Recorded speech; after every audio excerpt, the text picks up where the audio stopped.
Una persona que ha reflexionat molt al voltant de la mort, però que ningú es pensi que serà una entrevista trista. No. Perquè és una entrevista plena de vitalitat. És la Teresa Ibars, bona nit. Bona nit.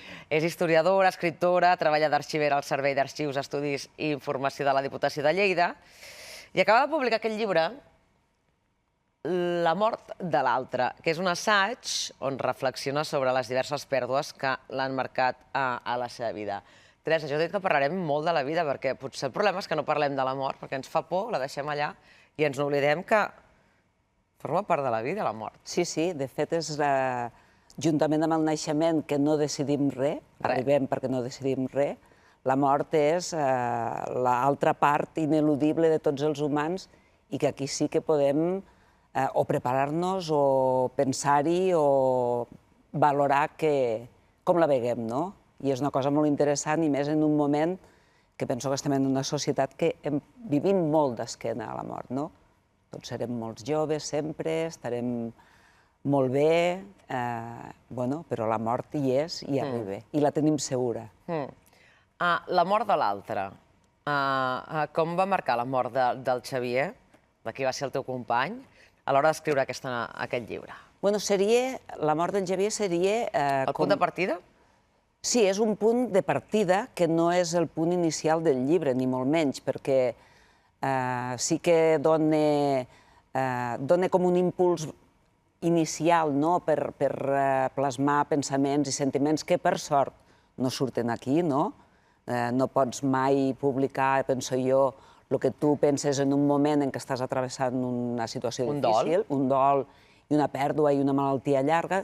Per sort, allò s'ha deixat 4 anys en un calaix, no?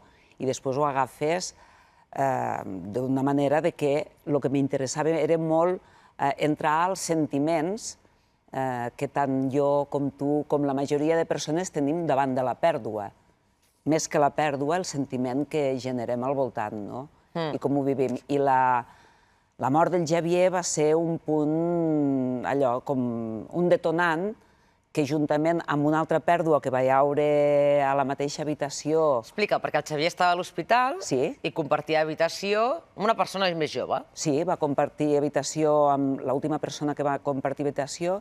Era un xiquet acabat d'arribar de Gàmbia. El Dauda, no? Dauda, de 19 anys, que havia tingut una travessa llarga per arribar aquí, per arribar a la Portella, un poble de Lleida, i amb 19 anys estava als últims dies de la seva vida. I aquesta travessa em va fer pensar molt, no?, perquè més o menys coincidia amb el temps amb tot el procés del Xavier, no? Doncs dius, coi, una persona que marxa per millorar, com arriba aquí i sent una criatura, li surt un tom molt inesperat. I això sí que són els nuclis. Sí. I són els nuclis a partir dels quals intento fer com una mica el que deia Montaigne, un petit registre d'adeus, no?, per pensar la llibertat i per pensar la vida. És un llibre per lluitar contra l'oblit, ho dic perquè diu la mort física no comporta la desaparició total de la nostra llum. I això m'hi aferro. Sí, és una mica... De fet, aquest i sempre és com una mena de teló de fons del que m'agrada escriure, el no oblidar d'on venim, el no oblidar què ens han deixat, no?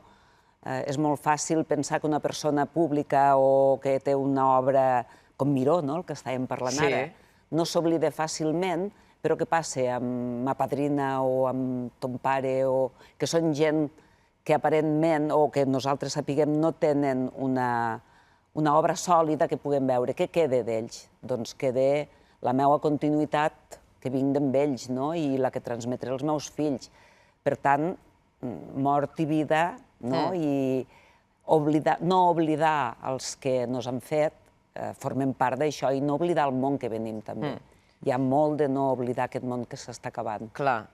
La memòria, no?, com a gran gestora també d'aquesta pèrdua. Sí, la memòria per mi és un element molt important per mi, per escriure. De fet, els grans autors que últimament estic llegint i devorant, tots treballen la memòria d'una forma o d'una altra, i a través de la memòria, que no vol dir garantia de fidelitat, sinó que és la teua memòria, com expliques un món, com expliques el teu món i com expliques sobretot uns sentiments, no?, que has tingut en un moment determinat i que potser també han canviat per tal com canvia el món.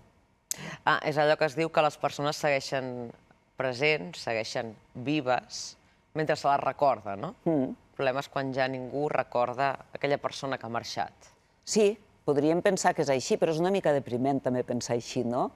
Perquè, clar... O real, O real, però, bueno, de fet, quan anem a aquest acte que fem quasi bé a totes les civilitzacions de recordar els nostres morts... Tots Sants, per exemple. Tots Sants, tu veus allà gent que no has conegut de la teva família o d'altres famílies, i també... Potser sí que és això que dius tu, però a mi m'agrada pensar que, bueno, que encara que sigui un nom en una llosa, no?, la persona ha estat. De fet, mira, tot això que ara s'està fent amb recuperar les persones que es van morir a la Guerra Civil, els noms, les fosses comuns, posar els noms. Tindre els noms és fer un gran exercici de memòria i de recordar aquestes persones pel nom. Clar. Dius que estàs convençuda que som el que han estat els nostres avantpassats. Totalment convençuda. El que han estat, els seus silencis, els seus dolors que moltes vegades no s'han parlat a casa, però que els hem heretat, i que sí, jo penso que soc com soc gràcies a la família que hi ha detrás meu, una família d'Aitona, pagesos, i una gent com molt aferrats a terra, i penso que soc molt producte d'això. Parles també d'una sensació relacionada amb la mort que anomenes tristesa inconexa. A què et refereixes exactament amb aquesta...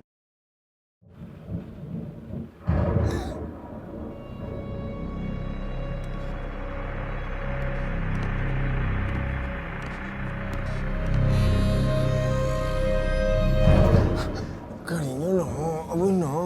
Em fa mal la panxa. D'acord, qui es troba malament és ell.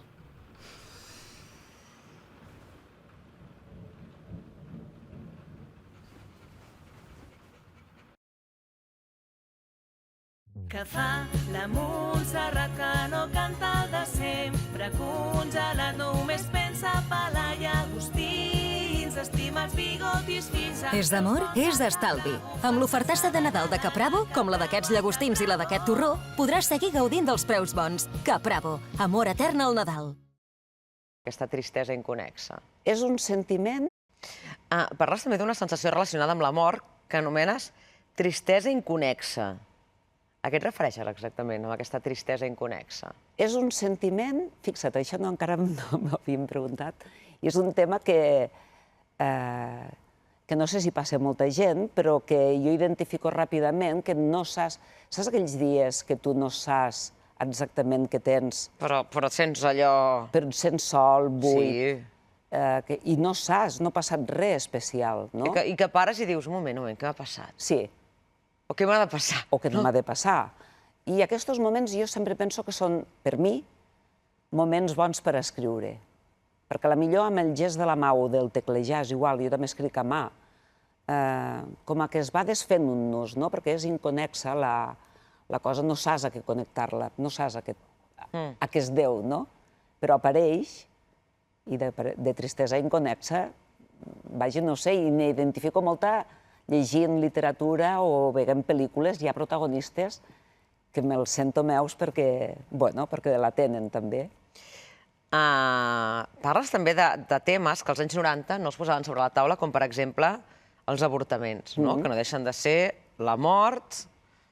Clar, van ser molt i molt tabú durant molts anys. Ara han començat a deixar de ser tabú. Ara han començat i comença a haure entitats de dol perinatal que treballen a l'acompanyament, però clar, quan jo als anys 90 vaig passar a la sèrie d'avortaments dels quals aquí parlo, no solament passes a això i passes la pressió aquella de tira dona, això no és res, això... Ja en tindràs un altre, no? En tindràs un altre, pitjor ves set que ves nascut i ves mort, qui ho diu que és pitjor, no? Vull dir, aquest tipus de plantejaments, més una cosa que ara també s'ha posat nom, que és la violència obstètrica, Sí. doncs, bueno, el fet de poder-ne parlar o posar-ho damunt de la taula i tindre llocs de dol o poder dir aquest metge o aquesta metgessa ha practicat amb mi violència obstètrica, bueno, és important. I els temes tabú, penso que com més íntimament els expliques, més pot arribar a com lo sent l'altre, no? Tabú en aquell temps, ara no és tant. Quan es posa nom a les coses existeixen, Sí, no? sí. Si no... Anem a escoltar una peça que jo crec que coneixes molt bé.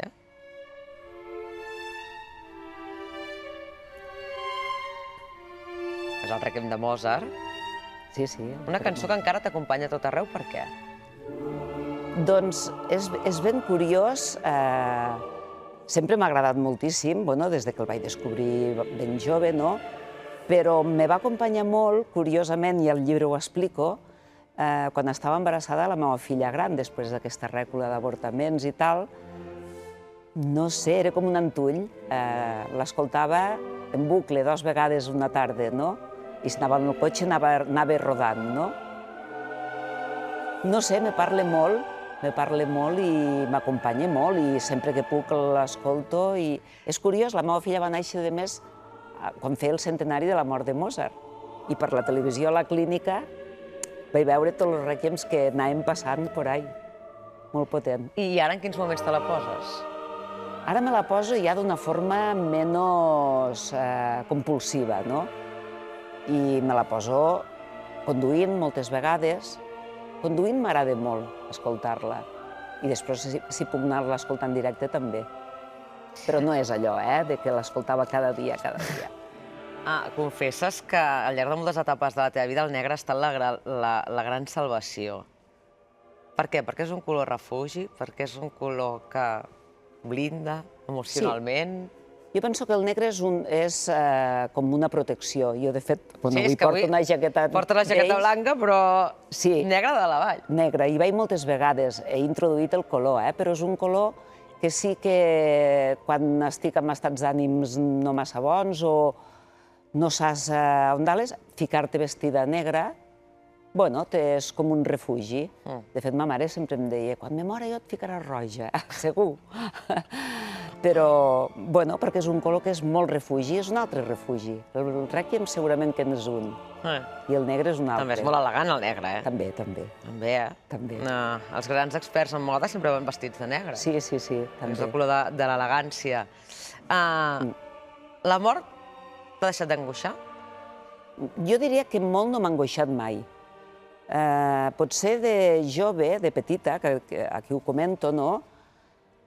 Era una cosa tan desconeguda i me va impactar tan aviat, perquè jo recordo que la primera imatge que tinc de la mort clara és als 6 anys, que vaig entendre que allò era una cosa com definitiva, no? I no sé si m'ha agobiat molt. Me penso que més aviat era que no hi volia pensar.